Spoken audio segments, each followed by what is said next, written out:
여러분도 큐티하세요.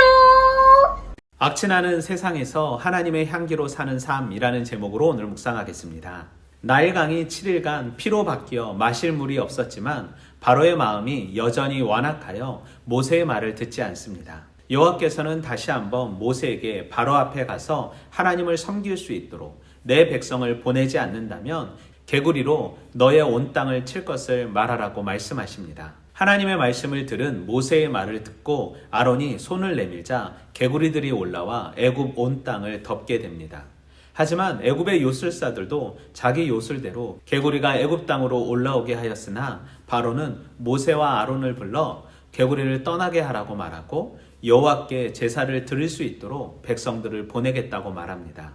그리고 모세는 우리 하나님 여호와 같은 이가 없는 줄을 알게 하겠다고 말하면서 개구리 재앙을 멈추지만 바로가 숨을 쉴 수 있게 됨을 보았을 때 다시 그의 마음을 완강하게 하여 그들의 말을 듣지 아니하였더니 이것 또한 여호와께서 말씀하신 것과 같았더라고 말합니다. 애굽인들에게 개구리는 생산력을 상징하는 풍요의 신이었습니다. 하지만 이 풍요의 신이 저주와 고통의 신으로 바뀌게 됨을 보게 됩니다. 개구리 재앙으로 고통받던 바로는 모세에게 내일 이 재앙을 멈추어 달라고 말합니다.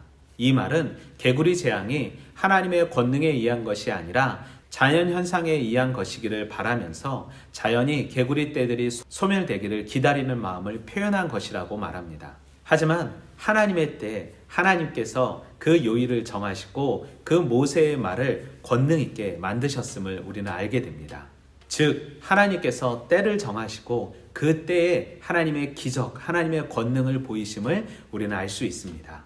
우리는 본문 속에서 하나님의 백성은 하나님만 섬기는 사람임을 알게 하신 하나님, 세상의 모든 만물을 통치하시고 다스리시는 하나님, 여호와 같은 이가 없는 줄 알게 하신 하나님, 간구할 때 들으시고 해결하시는 하나님, 사람의 마음을 이미 알고 계신 하나님, 사람의 약속은 변해도 한번 약속하신 것을 반드시 지키시는 하나님을 발견할 수 있습니다. 바로의 완악함은 모든 백성들을 힘들게 했습니다.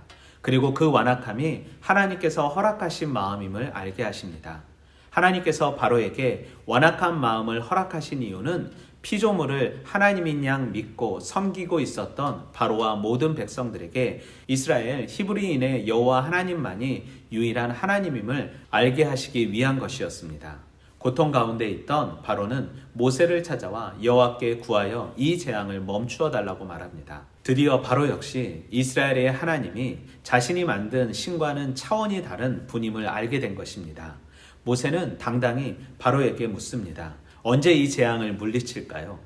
입이 둔하다고 바로 앞에 서길 두려워했던 모세의 모습은 사라지고 물이 피로 바뀐 재앙을 경험한 모세는 개구리 재앙 역시 하나님께서 언제든 재앙을 물리칠 수 있다는 사실을 믿었던 것이고 이 세상의 모든 만물을 통치하실 분이 하나님임을 깨달았기에 그렇게 질문할 수 있었던 것 같습니다.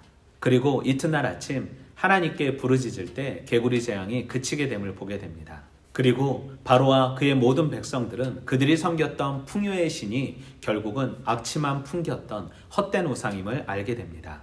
순간의 행복을 위해 영원한 것을 포기하지 않는 삶 살길 원합니다.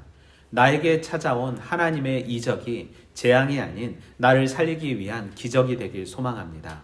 상황에 따라 왔다 갔다 하는 어린 신앙에서 언제나 주님만 의지하고 주님만 찬양하는 삶 살길 소망합니다. 인간이 만든 번성의 신은 상황과 환경에 따라 축복이 되기도 하고 저주가 되기도 하지만 내가 섬기고 찬양하는 하나님은 언제나 나를 향한 축복이 될 줄 믿습니다.